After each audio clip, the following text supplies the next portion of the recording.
اعوذ باللہ من الشیطان الرجیم بسم اللہ الرحمن الرحیم الحمد للہ رب العالمین وصلی اللہ علی سیدنا و نبینا محمد و آلہ الطیبین الطاہرین۔ بحث اصالت وجود و اعتباریت ماہیت کے اندر علامہ طباطبائی رحمۃ اللہ علیہ اپنے مدعا کو اس بات کرنے کے لیے اور وجود کے اصیل ہونے کو ثابت کرنے کے لیے متعدد براہین کو ذکر فرماتے ہیں۔ ان میں سے بعض براہین ماہیت کی ذات شناسی سے تعلق رکھتے تھے، جیسا کہ برہان اول، جس میں ہم نے دیکھا کہ ماہیت وجود اور عدم کی نسبت تساوی ہے، یعنی نہ وجود اس کی ذات میں اخذ ہے اور نہ ہی عدم اس کی ذات میں اخذ ہے۔ اگر یہ ماہیت اصیل ہو، اس کا لازمہ انقلاب در ذات ہے کہ جو محال ہے۔ اس کے علاوہ اگر ماہیت اصیل ہو تو ماہیات مسار کثرت ہیں، اور خارج میں کسی بھی نوعیت کی وحدت، کسی بھی نوعیت کا اتحاد، کسی بھی طرح کا حمل کہ جو وحدت من جہتن اور مغایرت من جہتن ہے رونما نہیں ہونا چاہیے، جبکہ خارج میں اتحاد، وحدت، دو یا دو سے زیادہ ماہیات میں وحدت ہمارے لیے بدیہی ہے، اس کو بالبداہت ہم مشاہدہ کرتے ہیں۔ لہٰذا اس اساس پر کہ چونکہ خارج میں اتحاد موجود ہے، لہٰذا وجود اصیل ہے کہ جو ان ساری ماہیات متکثر،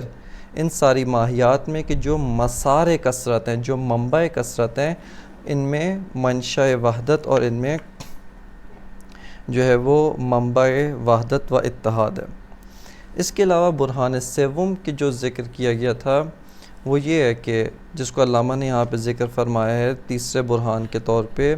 کہ ماہیت وجود خارجی سے بھی موجود ہوتی ہے اور بعینہ تمام ذات و ذاتیات کے انحفاظ کے ساتھ وجود ذہنی میں بھی موجود ہے۔ اگر ماہیت اصیل ہو تو حتماً تمام جگہ پہ جتنے بھی مواطن ہیں، جتنے بھی مقامات ہیں جہاں پر ماہیت موجود ہے، جیسا کہ موطن خارجی میں ماہیت موجود ہے، موطن ذہنی میں ماہیت موجود ہے، اور اس کے علاوہ بھی اگر کوئی موطن ہو جہاں پہ ماہیت موجود ہے، حتمی طور پہ ماہیت کو اپنے تمام آثار، تمام لوازمات اور ترتب آثار کے ساتھ موجود ہونا چاہیے۔ جبکہ ہم دیکھتے ہیں کہ ماہیت صرف اور صرف خارج میں اس پہ آثار مترتب ہوتے ہیں، لیکن ذہن میں ماہیت ذہنی جو بعینہ ماہیت خارجی سے کسی جہت سے فرق نہیں کرتی، بعینہ جہت ماہوی سے بحث ہو رہی ہے، جہت ماہوی کے لحاظ سے ماہیت ذہنی اور خارجی میں کوئی فرق نہیں ہے، لیکن یہاں پر وجود ذہنی میں ماہیت کے اوپر آثار مترتب نہیں ہوتے۔ بس یہاں سے معلوم ہوا کہ اصل منبع اصالت یعنی وہ شے کہ جو اصیل ہے وجود ہے، اور وجود باعث بنتا ہے کہ جب ماہیت وجود کے ساتھ متحد ہو، ماہیت وجود کے ذریعے سے خارج میں موجود ہو، تو یہ ماہیت اپنے آثار ظہور دے، کیونکہ وجود باعث ترتب آثار ہے۔ یہ برہان سوم، اس کے بعض لوازمات ہیں، اور لوازمات بینہ کہ اگرچہ مرحوم علامہ طباطبائی نے بدایت الحکمہ پہلی کتاب سمجھتے ہوئے ان کو ذکر نہیں کیا، لیکن یہیں سے ہمیں ایک مطلب کہ جو بہت ہی زیادہ اہمیت کا حامل ہے اس کی جانب توجہ کرنی چاہیے، اور وہ یہ ہے کہ جب بھی ایک فیلسوف کار فلسفی کر رہا ہے، وہ مطالب فلسفی کو مقدمات سے جو ہے مقدمات کو ترتیب دے کر ایک نتیجہ فلسفی حاصل کرتا ہے، حتماً اس نتیجے کے لوازمات کو استخراج کرے، اس نتیجے پہ جتنے بھی لوازمات عقلی مترتب ہوتے ہیں، یہ نتیجہ اس کو جہاں جہاں تک لے کر جاتا ہے، فیلسوف کا کام یہ کہ ان لوازمات کو استخراج کرے، اور یہ بہت اہم مطلب ہے۔ روش کے لحاظ سے جہاں تک یہ نتائج جائیں گے، فیلسوف کو حتمی طور پہ ان نتائج کے اوپر نگاہ رکھنی چاہیے، اور پلٹ کے ان نتائج کو اپنے مقدمات جو اسی بحث کے مقدمات ہیں، اس سے پہلی والی مباحث جن کو وہ اس بات کر چکا ہے، ان کے ساتھ مقایسہ کرنا چاہیے کہ کہیں ان میں آپس میں ٹکراؤ اور تناقض تو نہیں پایا جاتا۔ لہٰذا جب بھی کوئی برہان مطرح کیا گیا ہے، جب بھی کوئی برہان پیش کیا جاتا ہے،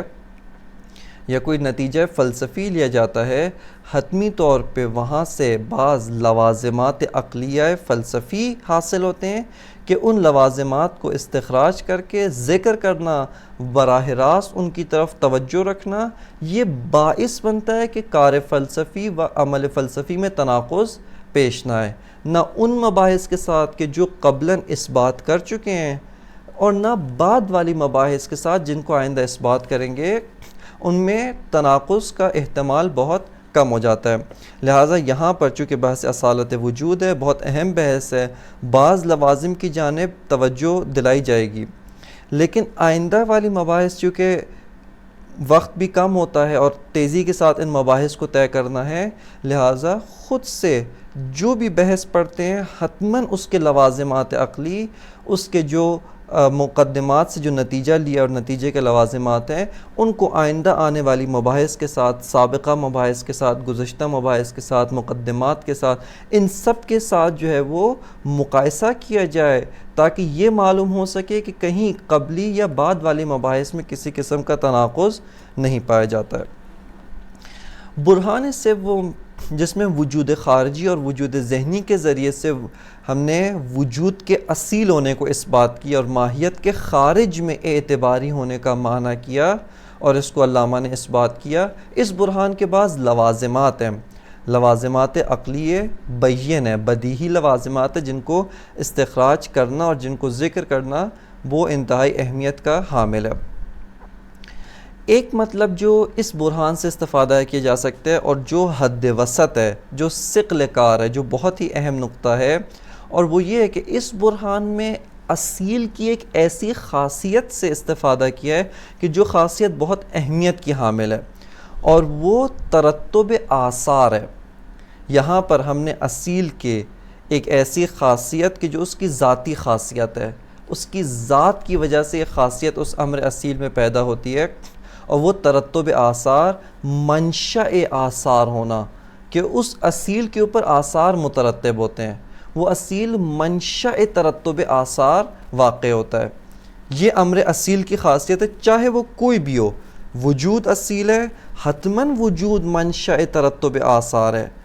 اگر ماہیت اصیل ہے، جیسے شیخ اشراق مانتے ہیں، وہ ان کے نزدیک ماہیت منشأ ترتب آثار ہے۔ پس جو بھی شے اصیل ہے وہ حتماً خارج میں واقعیت خارجی کو پر کرتی ہے، واقعیت خارجی کو تشکیل دیتی ہے، اور واقعیت خارجی کو تشکیل دینے کا معنی یہ ہے کہ وہی شے منبع ترتب آثار و منشأ ترتب آثار ہے۔ یہ پہلا لازمہ ہے اس برہان کا۔ جبکہ اسی کے برعکس، اسی کے مقابل دیکھیں، اسی لازمے کو اگر تکمیل کریں، امر اعتباری منشأ ترتب آثار نہیں ہے، یعنی امر اعتباری وہ سبب نہیں بن سکتا کہ حتیٰ وہ آثار جو اس کے اپنے ہیں، جیسے ماہیت کے آثار، ماہیت کے لوازم، یہ سارے کے سارے خود ماہیت کے آثار ہیں، خود ماہیت کے لوازم ہیں، لیکن چونکہ ماہیت ایک امر اصیل نہیں ہے، ماہیت ایک امر اعتباری ہے، اس وجہ سے ماہیت بماہیہ ماہیت منشأ ترتب آثار واقع نہیں ہو سکتی۔ اگر ماہیت بماہیہ ماہیت منشأ ترتب آثار ہوتی، ذہن میں بھی ماہیت حاضر ہے تمام ذات و ذاتیات کے ساتھ، لیکن وہاں پر آثار اس پہ مترتب نہیں ہے۔ آتش ذہنی، آگ ذہنی یا پانی ذہنی، ان پہ ان کے آثار مترتب نہیں ہوتے ہیں، لہٰذا امر اعتباری اس کے اوپر آثار مترتب نہیں ہوتے ہیں۔ لازمہ دوم جو اس برہان سے حاصل ہوتا ہے وہ یہ ہے کہ امر اصیل عین واقعیت ہے، عین ترتب آثار ہے، یعنی اس کی ذات کا حصہ ہے ترتب آثار،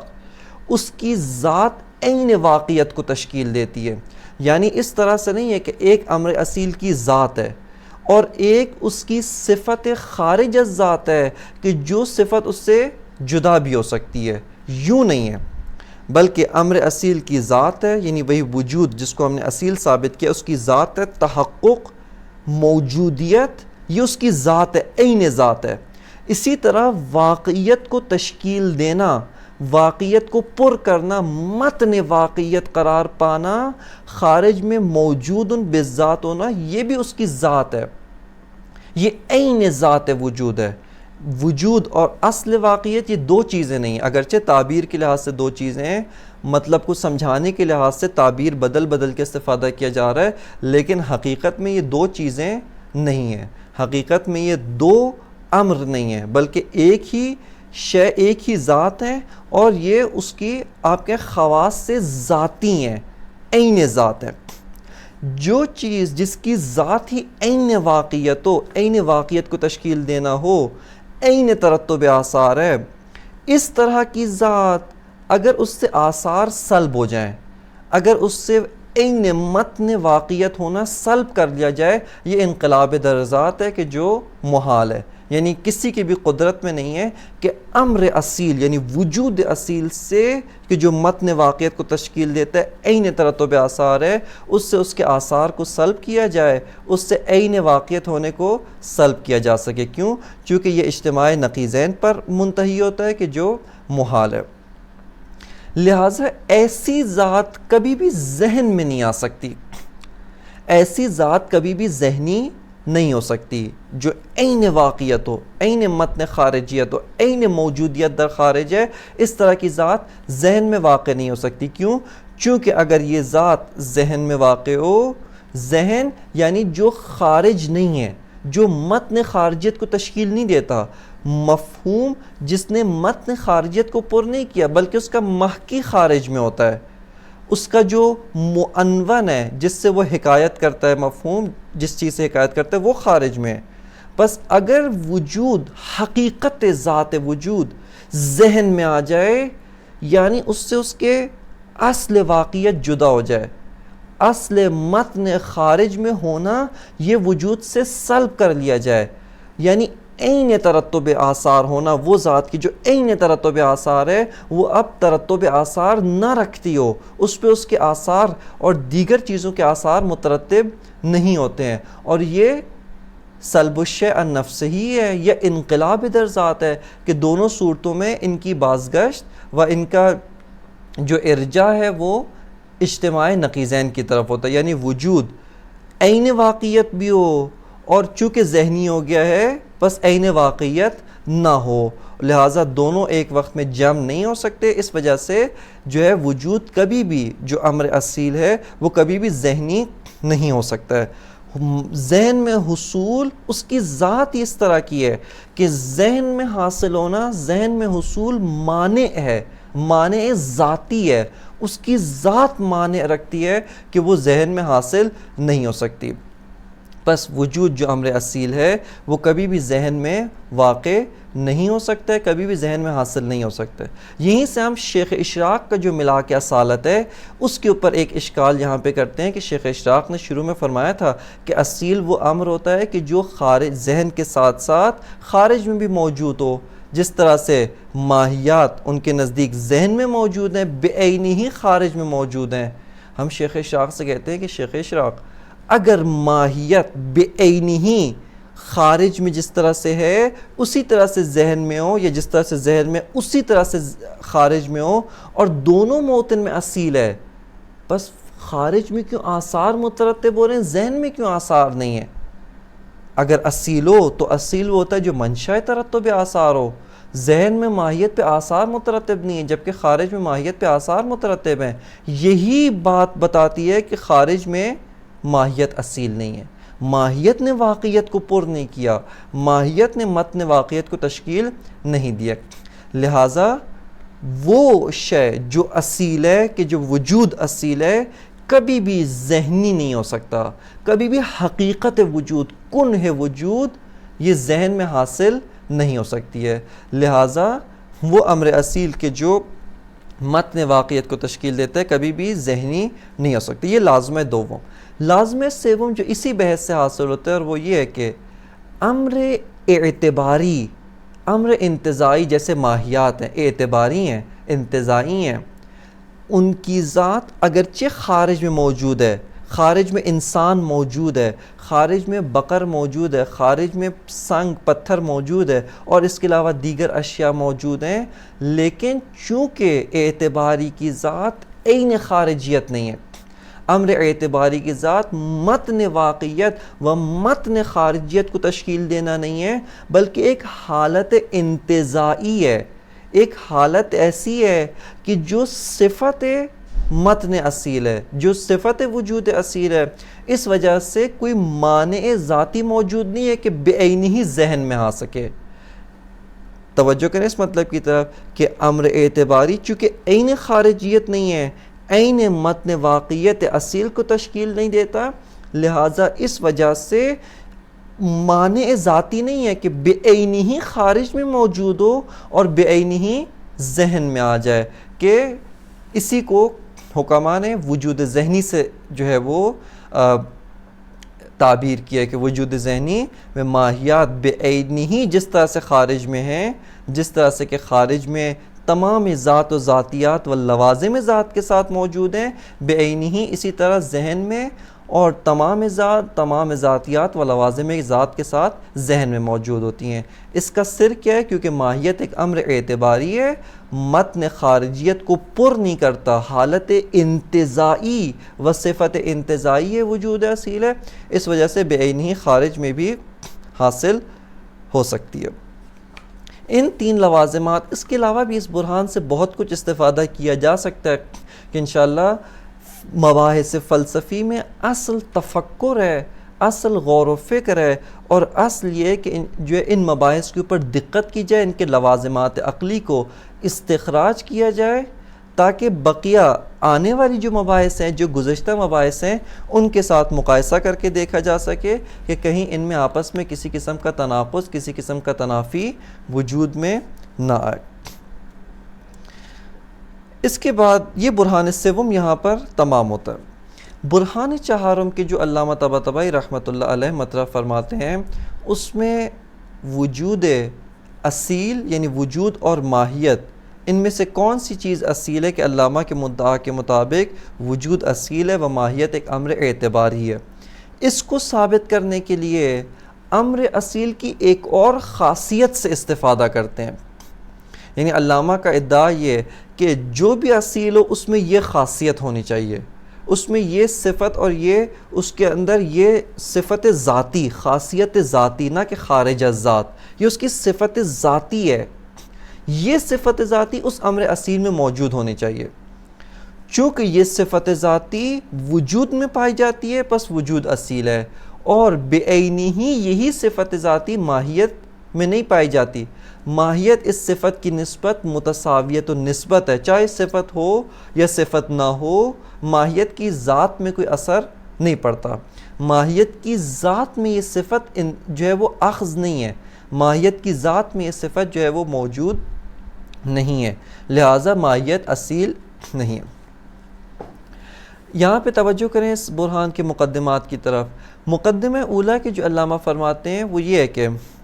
بہت ساری صفات ہیں جو صفات متقابلہ کہلاتی ہیں، ان میں تقابل پایا جاتا ہے، جس کو علم منطق نے بھی ذکر کیا. تقابل کی 4 اقسام ہیں، تضاد ہے، تضایف ہے، تقابل عدم و ملقہ ہے، یا تقابل نقیضین ہے. فی الحال اس سے سروکار نہیں ہے کہ تقابل کی کون سی قسم ہو،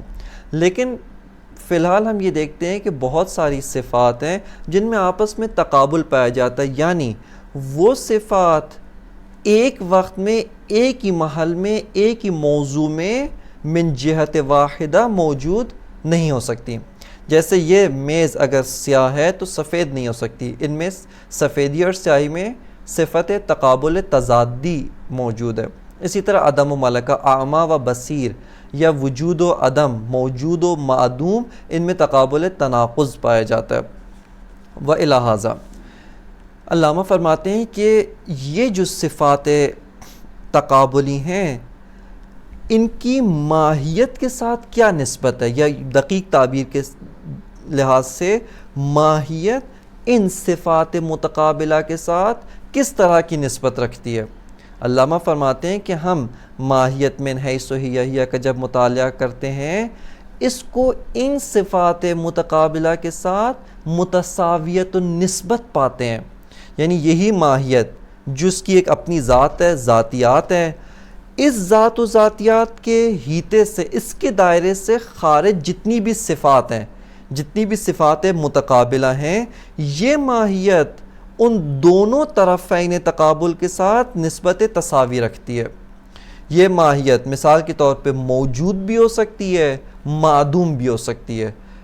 وجود و عدم کے ساتھ خود ماہیت بماہیہ ماہیت نسبت تساوی موجود ہے۔ اسی طرح یہ ماہیت ذہنی بھی ہو سکتی ہے، خارجی بھی ہو سکتی ہے۔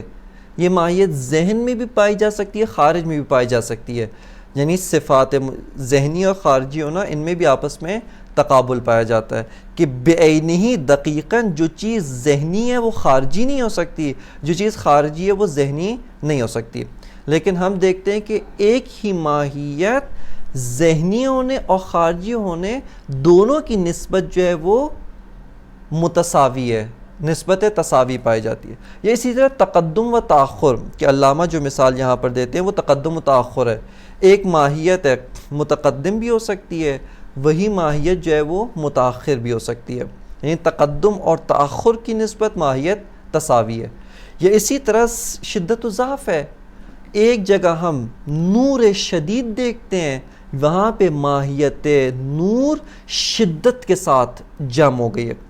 لیکن ایک اور جگہ پہ دیکھتے ہیں کہ ماہیت نور ہوتے ہوئے بھی شدید نہیں ہے، نور ہوتے ہوئے بھی وہاں پہ نور ضعیف ہے، لیکن دونوں نور ہیں۔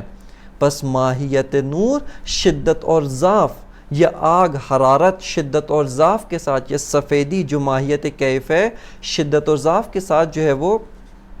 اس کی نسبت متساوی ہے۔ بس مقدمہ اولا جس کو علامہ قرار دیتے ہیں وہ یہ ہے کہ ماہیت من حیث ہی وہ اپنی ذات کے لحاظ سے، حد ذات کے لحاظ سے صفات متقابلہ جیسے تقدم و تاخر، شدت و ضعف، وجود و عدم، اسی طرح سے بالقوہ اور بالفعل،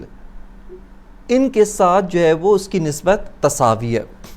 اگر اسی مقدمہ اولا میں بھی ہم غور کریں، یہاں پر بھی فیلسوف دقیقاً روش ذات شناسی سے استفادہ کر رہا ہے۔ کس طریقے سے استفادہ کر رہا ہے؟ فیلسوف یہ مشاہدہ کرتا ہے، کہتا ہے کہ یہ ساری جتنی بھی صفات متقابلہ ہیں یہ ماہیت کی ذوات، یہ ماہیت کی جو ہستی ہے، ماہیت کی جو ذات ہے، ماہیت کی جو حقیقت ہے اس سے خارج ہیں۔ ایک انسان، اس کا رنگ سفید ہو کہ سفیدی اور سیاہی میں تضاد ہے، آپ جب انسان کی تعریف کرتے ہیں یہ نہیں کہتے انسان کیا ہے، حیوان ناطق ابیض، کہ اگر آپ اس طرح کی تعریف کریں انسان کی تعریف میں ابیض کو اخذ کریں، جتنے بھی کالے انسان ہیں اسود ہیں وہ سارے کے سارے اس تعریف سے خارج ہو جائیں گے، وہ کوئی بھی ان کے اوپر انسان ہونا صدق نہیں کرے گا۔ یا انسان کی تعریف میں ہم اسودیت کو دخیل نہیں کرتے، کیونکہ ابیض جتنے بھی انسان ہیں، دیگر جتنے بھی الوان کے انسان ہیں، وہ سارے کے سارے اس تعریف سے جو ہے وہ خارج ہو جائیں گے۔ بس یہ سارے امور ذات ماہیت سے خارج ہیں۔ کہتے ہیں کہ اس ذات شناسی میں فیلسوف کس روش کے ساتھ، کہ یہاں پہ روشی اشارہ ہے کہ ان کی طرف آپ توجہ کریں۔ فیلسوف کہتا ہے کہ یہ چیزیں مثال کے طور پہ ماہیت انسان کو لیں، اگر تقدم یعنی متقدم ہونا، پہلے آنا، زمانی لحاظ سے کچھ امور سے پہلے متحقق ہونا، یا تاخر زمانی لحاظ سے کچھ امور کے بعد متحقق ہونا، یہ ذات ماہیت کا حصہ ہو، جزء ذات ماہیت ہو یا عین ذات ماہیت ہو، یا خود شدت و ضعف یہ ذات ماہیت کا حصہ ہو، اس صورت میں فیلسوف کہتا ہے کہ کیا معذور پیش آتا ہے؟ خود فیلسوف کہتا ہے کہ ہم دقت کرتے ہیں، ہم کہتے ہیں کہ انسان کی ذات کا حصہ ہے شدت، یعنی انسان وہ ہے کہ جس کی ذات میں شدت ہو، جو وجود شدید ہو، جو انسان شدید ہے، وگرنہ جو انسان ضعیف ہے، جو انسان متأخر ہے، وہ اصلا انسان نہیں ہے۔ جبکہ فیلسوف کہتا ہے کہ دیکھتا ہے کہ نہیں، جس طریقے سے یہ ذات انسان اس انسان پہ کہ جو کئی ہزار سال پہلے وجود میں آئی اور ابھی معدوم ہو گئی، ابھی موت کے منہ میں سو چکی ہے، وہ انسان، یا وہ انسان کی جو درجہ وجودی کے لحاظ سے بہت اعلیٰ انسان ہے۔ مثال کے طور پہ ائمہ معصومین، اولیاء اللہ، رسول اللہ صلی اللہ علیہ وآلہ وسلم کے بہت ہی صفات حسنہ و صفات علیہ کے لحاظ سے انسان یہ برتر ہیں، بہت انسان کامل و انسان متکامل ہیں. ان کی ذات جس طرح کی تکامل ہے، اگر ذات انسان میں سارے کمالات ہوں، اس کا مطلب ہے کہ جو انسان، جو لوگ، جو افراد ان میں یہ کمالات نہیں ہیں، جیسے ہم اس درجے کے کمالات نہیں رکھتے. اس کا مطلب ہے کہ ہمارے اوپر عنوان انسان بھی صدق نہیں کرنا چاہیے. اصلا انسانیت کے دائرے سے خارج ہوئے ہیں، ہم انسان ہی نہ ہو. کیوں؟ کیونکہ انسان وہ ہے کہ جو شدید ہے، جس کی ذات میں شدت ہے، قوت ہے، قوی ہے یا متقدم ہے، لیکن جس کی ذات میں یہ امور نہیں، وہ اصلاً انسانیت سے خارج ہو جائے. جبکہ یہ بھی انسان ہے اور وہ بھی انسان ہے. اگر ضعف، تأخر اور اسی طرح صفات کمالیہ سے خالی ہونا، یعنی صفات رذیلہ کا موجود ہونا، یہ ذات کے اندر داخل ہو، اس صورت میں وہ انسان کی جو صفات برتر سے متصف ہے ان کو انسان نہیں کہہ سکتے، وہ انسانیت کے دائرے سے خارج ہو جائیں گے. جبکہ ہم دیکھتے ہیں کہ وہ بھی انسان ہیں اور ان کے اوپر بھی عنوان انسان و ذات انسان جو ہے وہ براہ راست و اسی طرح سے جو ہے وہ صدق کرتی ہے. تیسری جو صورت ہے یا تیسرا جو احتمال ہے وہ یہ ہے کہ ذات انسان میں ذات میں شدت بھی ہو اور ضعف دونوں موجود ہو، تقدم بھی ہو، تأخر دونوں موجود ہو. صفات متفاضلہ، صفات عالیہ و صفات متکاملہ سے متصف ہونا اور ان صفات سے متصف نہ ہونا، یعنی دونوں طرفین تقابل جزء ذات ہوں. اس صورت میں یہ ذات نہ صفات عالیہ کی مالک انسانوں پر صدق کرے گی، نہ اولیاء اللہ پہ صدق کرے گی، نہ ہی ان انسانوں پر کہ جو صفات عالیہ سے خالی ہیں. کیوں؟ چونکہ جن کے اندر صفات عالیہ موجود ہیں ان کے اندر صفات عالیہ کی جو نقیض ہے، صفت متقابل ہے، وہ نہیں ہے. جبکہ ذات میں دونوں طرفین تقابل موجود ہیں. اور جن میں صفات عالیہ موجود نہیں ہیں بلکہ صفات عالیہ سے جو ذوات خالی ہیں ان میں صفات عالیہ نہیں ہیں، جبکہ ذات انسان میں دونوں طرفین تقابل موجود ہیں. لہٰذا اس طرح کی ذات کا کوئی بھی مصداق نہیں ہوگا، کیونکہ یہ اجتماع نقیضین یا اجتماع متقابلین ہے کہ جو ایک امر محال ہے. بس اس استدلال کے ذریعے سے ہم نے اس مطلب کو اس بات کیا کہ ماہیت من حیث ہی ذات ماہیت کے لحاظ سے نہ تو صفات متقابلہ میں سے کوئی بھی صفت جو تقابلی حالت رکھتی ہے، چاہے تضاد ہو، چاہے تقابل عدم و ملکہ ہو، چاہے تقابل تضایف ہو، چاہے تقابل تناقض ہو، یہ ذات ماہیت و حد ذات ماہیت سے خارج ہیں. اور ماہیت ان میں سے ہر ایک میں کے جو ہے طرفین میں سے ہر ایک کی طرف نسبت تساوی رکھتی ہے. یہ مقدمہ اولا. مقدمہ ثانیہ کہ جو علامہ یہاں پر ذکر فرماتے ہیں، اور وہ یہ فرماتے ہیں کہ خارج میں جو بھی امور موجود ہے جن کو ہم مشاہدہ کرتے ہیں، جن کو ایک فیلسوف واقعیت کے طور پہ مطالعہ کرتا ہے، فرماتے ہیں کہ ان میں اختلاف موجود ہے. ان کے اندر ہم متعدد انواع کے اختلاف دیکھتے ہیں. ایک اختلاف کی وہ جو تھی، بعض اختلافات وہ تھے جن کو پہلے بیان کیا جا چکا کہ یا تو اختلاف بتمام ذات ہے، یا اختلاف بجزء ذات ہے، یا اختلاف بخارج ذات ہے. کہ علامہ فرماتے ہیں کہ اس کے علاوہ ایک اور اختلاف ہم دیکھتے ہیں، اور وہ اختلاف کس طرح کا ہے کہ ان میں شدت و ضعف ہے. ان کے اندر بعض ماہیات بالقوہ ہیں، بعض بالفعل ہیں، بعض ذہنی ہیں، بعض خارجی ہیں، بعض موجود ہیں، بعض معدوم ہیں، بعض متقدم ہیں، بعض متاخر ہیں. یعنی بعض انسان متقدم ہیں، بعض انسان جو ہے وہ متاخر ہے. شدت وجودی کے لحاظ سے، درجہ کمالی کے لحاظ سے بعض انسان شدید ہیں، ان میں شدت پائی جاتی ہے، بعض ضعیف ہیں، ان میں ضعف پایا جاتا ہے. لہٰذا فرماتے ہیں کہ یہ جو امور ہیں خارج میں ان کو ہم ماہیات میں مشاہدہ کرتے ہیں. خارج میں یہ اختلاف و تفاوت کہ جس کو تفاوت تشکیکی کہا جاتا ہے، جس کو تفاوت بشدت و ضعف، تقدم و تاخر کہا جاتا ہے، فرماتے ہیں یہ خارج میں ہم ماہیات میں مشاہدہ کرتے ہیں. اب آئیں آ کر علامہ استدلال شروع کرتے ہیں، فرماتے ہیں کہ وہی برہان خلف کے ذریعے سے فرماتے ہیں اگر ماہیت اصیل ہو، اگر ماہیت ہی ہے کہ جس نے واقعیت عینی کو پر کیا ہوا ہے، اگر ماہیت ہے کہ جو موجود بذات ہے، جو موجود اپنی ذات کے لحاظ سے متحقق ہے اور اپنی ذات کے لحاظ سے نفی سفسطہ کرے، علامہ فرماتے ہیں کہ یہ سارے کے سارا جو اختلاف ہے، اختلاف تشکیکی مراد ہے یہاں پہ، جو قسمیں چہاروں کا اختلاف تشکیکی فرماتے ہیں، یہ خود اس ذات ماہیت کی وجہ سے ہونا چاہیے، اس اختلاف کا سبب ذات ماہیت ہو، جبکہ ہم ذات ماہیت کا جتنا بھی مطالعہ کرتے ہیں، ماہیت من حیث ہی یا ذات ماہیت متساویت النسبت الی الوجود والعدم و الی صفات متقابلہ، ذات ماہیت میں امور متقابلہ میں سے ان کے طرفین میں سے کوئی بھی طرف اخذ نہیں ہے، کوئی بھی طرف موجود نہیں ہے، پس ذات ماہیت ان ساری صفات متقابلہ کی طرف سے جو ہے وہ متساویت اور نسبت ہے۔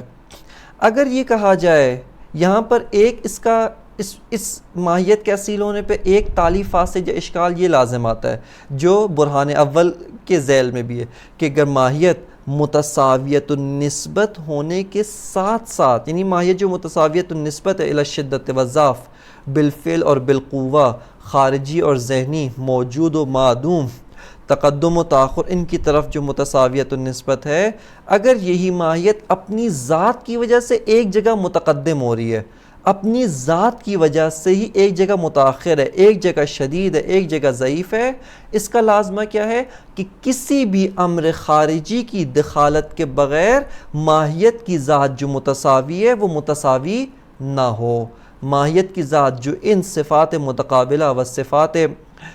جو متضائفہ، ان کی طرف جو ماہیت کی ذات متساوی تساوی النسبت ہے، وہ اب تساوی النسبت نہیں ہے کہ جو انقلاب در ذات ہے اور اجتماع نقیضین کے اوپر منتہی ہوتا ہے۔ ایک یہ جو ہے کیا نام ہے وہ اس کے اوپر اشکال لازم آئے گا۔ علامہ اس کے علاوہ فرماتے ہیں ایک اور جو ہے وہ اس کے اوپر اشکال لازم آتا ہے، اور وہ یہ کہ ہم خود ذات ماہیت کا جب مطالعہ کرتے ہیں، اگر اس ذات کے اندر یہ امور موجود ہوں، شدت، ضعف، تقدم، تاخر، تو وہ استدلال اول آپ کا راستہ روکتا ہے جو اسی مقدمہ اولا کے ذیل میں ہم نے بیان کیا کہ کیوں ماہیت کی ذات متساوی ہے۔ اگر شدت ذات ماہیت میں ہو، ماہیت ضعیفہ کو اصلاً ماہیت نہیں ہونا چاہیے جبکہ وہ بھی ماہیت ہے۔ اگر ضعف ذات ماہیت کا حصہ ہو، ماہیت شدیدہ اصلاً ماہیت نہ ہو جبکہ وہ بھی ماہیت کا حصہ ہے۔ لہٰذا فرماتے ہیں کہ اگر ماہیت اصیل ہو، ان سارے کے سارے اختلاف تشکیکی، شدت و ضعف، تقدم و تاخر کا جو اختلاف ہے، اس کو خود ذات ماہیت کی وجہ سے ہونا چاہیے، جبکہ تالی باطل ہے۔ استدلال کہتا ہے کہ ذات ماہیت متساویت النسبت ہے، لہٰذا ماہیت کی ذات کی وجہ سے اختلاف تشکیکی ممکن نہیں ہے بلکہ محال ہے۔ لہٰذا جب تالی باطل ہے، تالی فاسد ہے، تو مقدم یعنی ماہیت کا اصیل ہونا وہ بھی باطل و فاسد ہے۔ لہٰذا فرماتے ہیں کہ یہاں پر ہم نتیجہ لیتے ہیں کہ وجود اصیل اور ماہیت اسی وجود کی وجہ سے اور اسی وجود کے ساتھ متحد ہونے کی وجہ سے موجود ہے۔ خب برہان کی جانب توجہ کریں۔ برہان آخر یعنی برہان چہاروں میں، یہ برہان آخر ایک برہان دیگر مطلب اصالت وجود و اعتباریت ماہیت پہ۔ الماہیت من حیث ہی تستوی نسبتها الی التقدم والتأخر والشدت والضعف والقوت والفعل۔ علامہ فرماتے ہیں کہ ماہیت من حیث ہی، ماہیت اپنی ذات کے لحاظ سے، ماہیت کی ذات شناسی کریں، ماہیت کی ذات کا مطالعہ کریں، اس کی ذات میں شدت و ضعف، یعنی یہ جو صفات متقابلہ ہیں جو تقابل کی حالت میں، چاہے تقابل تضاد ہو، تقابل تضایف ہو، تقابل عدم ملک ہو یا تقابل تناقض ہو، ماہیت من حیث ہی، ماہیت کی ذات، ماہیت فی حد ذاتہا، اس کی نسبت ان صفات متقابلہ میں سے کوئی بھی طرف تقابل ہے اس کی طرف نسبت مساوی ہے۔ فرماتے ہیں الماہیت من حیث ہی، ماہیت من حیث ہی تستوی نسبتها الى التقدم والتاخر والشدت والضعف والقوت والفعل، کہ ماہیت کی جو ذات ہے اس کی نسبت تقدم اور تاخر اس کی طرف مساوی ہے۔ ممکن ہے ماہیت متقدم ہو جائے، ممکن ہے ماہیت متاخر ہو، ممکن ہے ماہیت شدید ہو یا ضعیف ہو، یا ماہیت بالقوہ ہو یا بالفعل ہو، کہ ان میں سے بعض کی وضاحت ہم نے معقولات ثانیہ کی بحث کی تھی، اس میں بعض کی وضاحت کی تھی، بعض کی وضاحت انشاءاللہ آگے آئے گی۔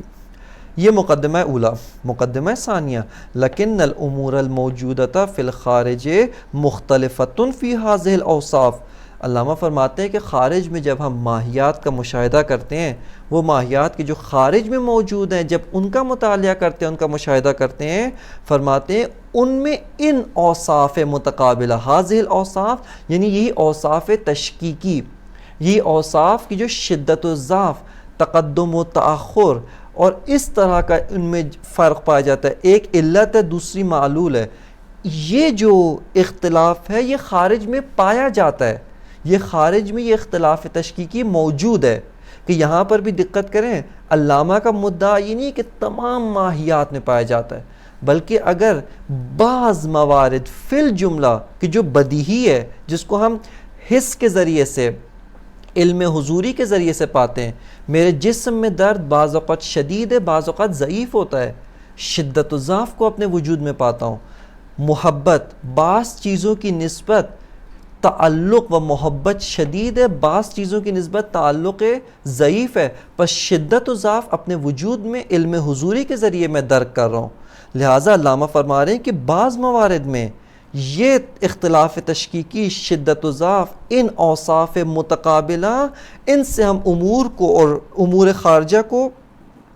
جو ہے وہ متصف پاتے ہیں اور ان میں اختلاف ہے۔ فرماتے ہیں لیکن الامور الموجودۃ فی الخارج، وہ امور کی جو خارج میں موجود ہیں، مختلفۃ فی ہذہ الاوصاف، وہ ان اوصاف تشکیکی کے لحاظ سے ان میں اختلاف اور تفاوت پایا جاتا ہے۔ فبعضها متقدم او قوی کالعلت وبعضها بخلاف ذلک، فرماتے ہیں کالمعلول، بعض جو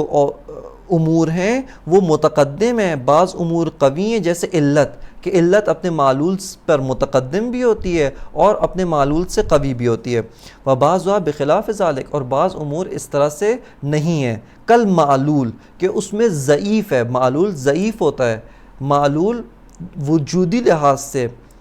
متأخر ہوتا ہے، اس میں تقدم نہیں پایا جاتا، تأخر پایا جاتا ہے۔ وبعضها بالقوة وبعضها بالفعل، بعض امور بالقوہ ہیں،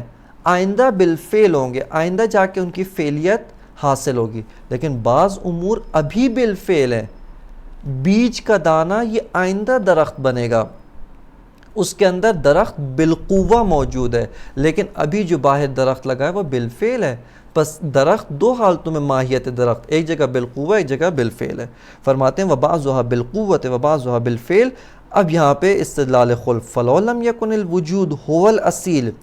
کان اختلاف هذه الصفات مستندا الیها وهي متساویۃ النسبۃ الی الجمیع۔ فرماتے ہیں کہ اگر وجود اصیل نہ ہو، یعنی ماہیت اصیل ہو،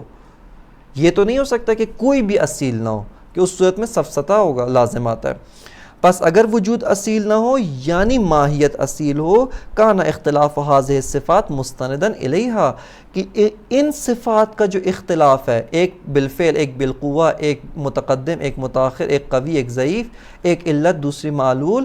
یہ اختلاف ماہیت کی وجہ سے، یہ اختلاف مستند ماہیت ہے، وہی متساویۃ النسبۃ الی الجمیع، در حالی کہ ماہیت من حیث ہی ان تمام صفات متقابلہ و ان تمام صفات خارج ذات کی طرف اس کی نسبت تساوی ہے۔ ھذا خلف، یہ خلاف فرض ہے۔ کیوں؟ چونکہ اگر ماہیت بالذات منشأ اختلاف ہے، یہ مقدمہ اولا جس میں ہم نے کہا ماہیت متساویۃ النسبۃ الی الوجود والعدم و الی صفات متقابلہ، اور اس کو استدلال سے اس بات کیا اس کے خلاف ہے، لہذا فرماتے ہیں ھذا خلف، یہ تالی فاسد ہے، یہ جو مقدم کا جو تالی ہے یہ باطل ہے، چونکہ تالی باطل ہے، علم منطق کے قواعد کے تحت مقدم بھی باطل ہے، پس ماہیت اصیل نہیں، وجود اصیل ہے، ماہیت ایک امر اعتباری انتزاعی ہے۔ وَهُنَاكَ حُجَجٌ أُخْرَى مَذْكُورَةٌ فی المطولات. فرماتے ہیں کہ اس کے علاوہ جو ہے بہت ساری اور ادلہ ہیں، بہت ساری اور براہین ہیں جن کو کتب مفصل و کتب مطول کے اندر ذکر کیا گیا. یہاں پر جو شائقین مطالعہ ہیں وہ مزید براہین کو مطالعہ کرنے کے لیے شرح منظومہ ملا ہادی سبزواری، اس کے اندر انہوں نے تقریباً 6 سے 7 استدلال اصالت وجود کے اوپر بیان کیے ہیں. اسی طرح شرح مختصر شہید مطہری، شرح مفصل شرح مبسوط شہید مطہری، اس کے اندر اور براہین ہیں اور بہت ہی مفصل بحث شہید مطہری نے کی ہے. اس کے علاوہ جو بڑی کتب ہیں جیسے کتاب المشاعر ملا صدرہ ہے یا اسفار ہے، اس کے اندر بھی مزید اصالت وجود کے اوپر براہین ذکر کیے گئے ہیں کہ وہاں پہ اس کی جانب رجوع کرنا چاہیے. یہاں پہ مطلب ششم جو استدلالات بر مدعا یعنی اصالت وجود و اعتباریت ماہیت وہ یہاں پر تمام ہوتا ہے. مطلب ششم یہاں پر اختتام پذیر ہوتا ہے. مطلب ہفتم و ہشتم دونوں مطالب کو ایک ہی مطلب کے اندر ضم کیا کیونکہ علامہ طباطبائی رحمۃ اللہ علیہ نے ان دونوں مطالب کو جو ہے وہ اکٹھے اور آپس میں مخلوط طور پہ جو ہے وہ ان کو بیان کیا.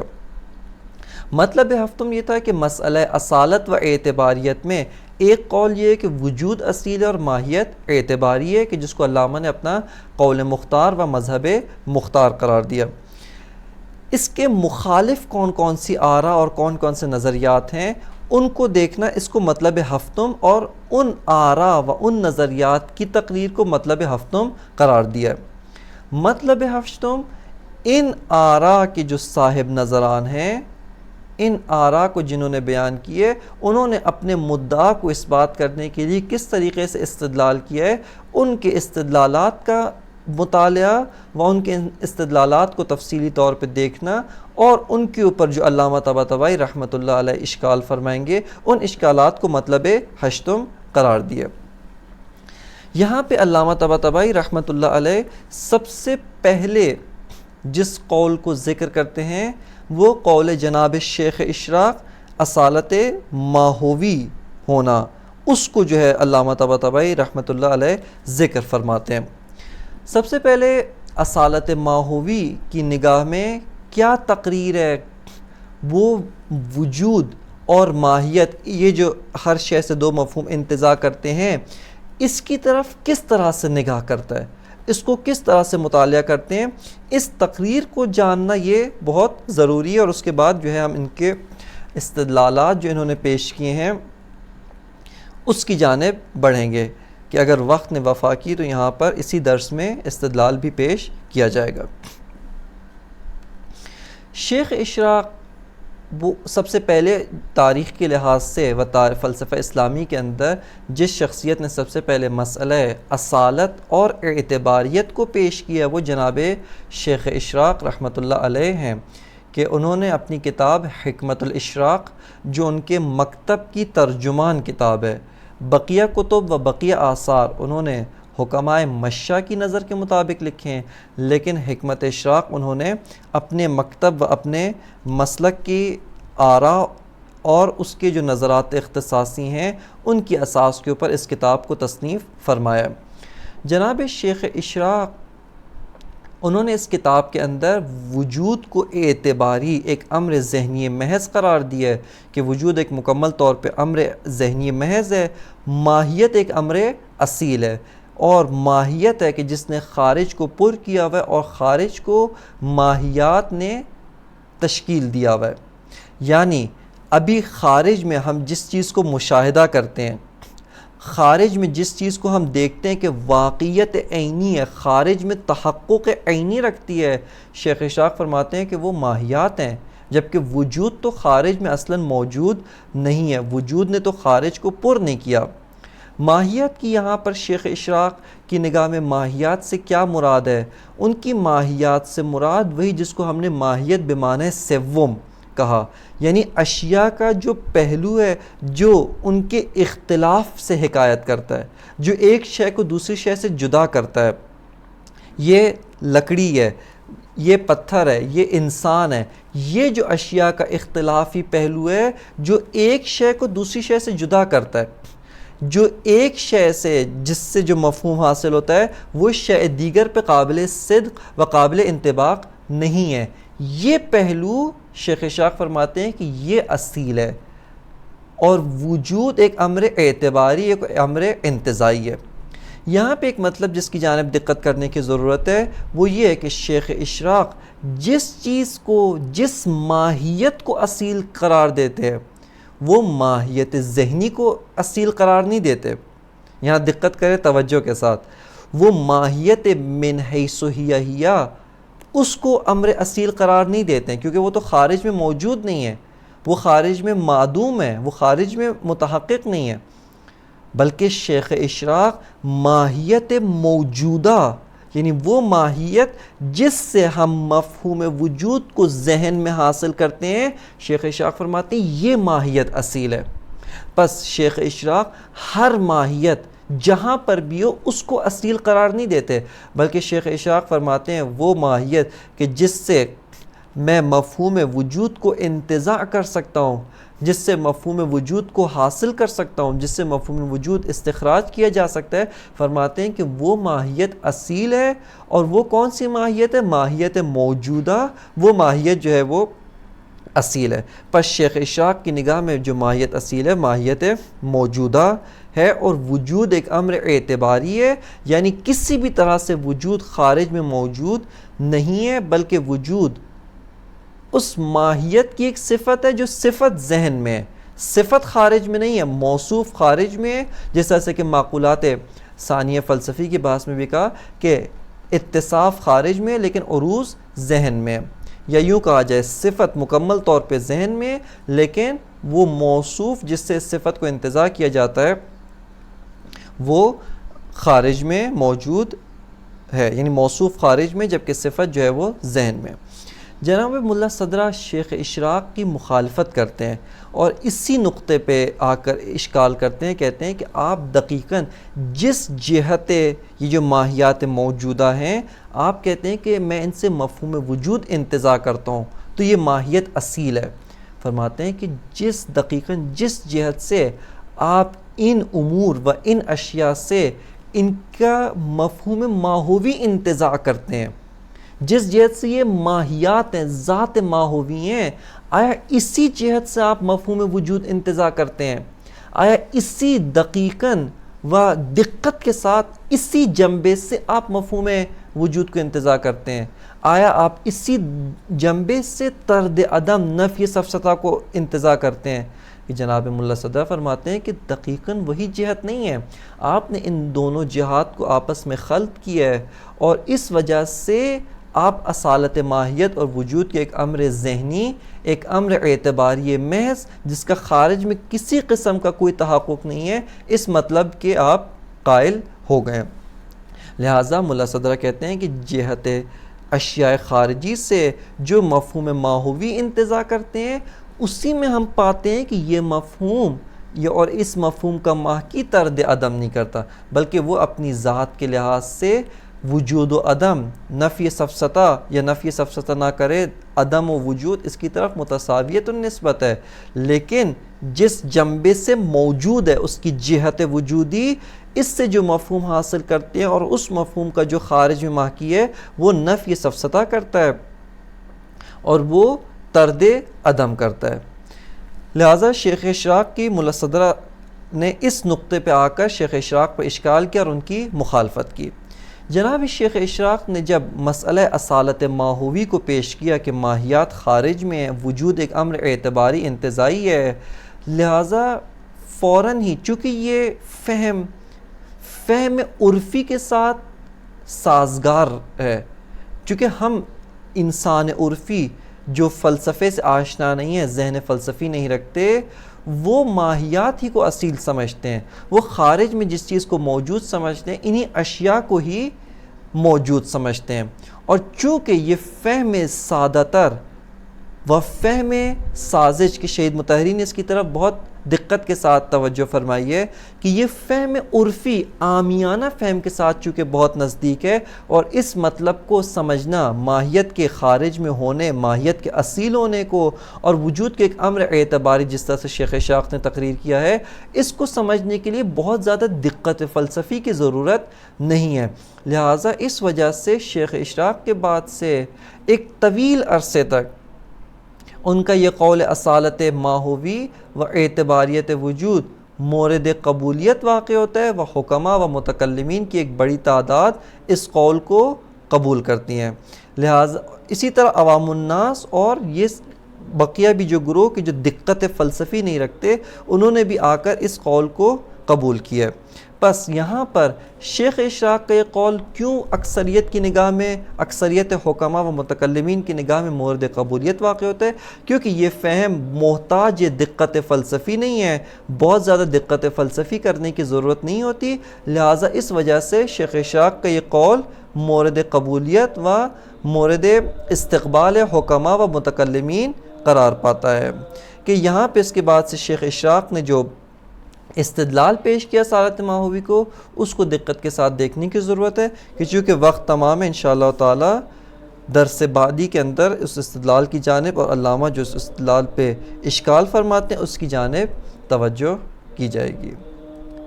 وصلی اللہ علی سیدنا و نبینا محمد و آلہ الطیبین الطاہرین۔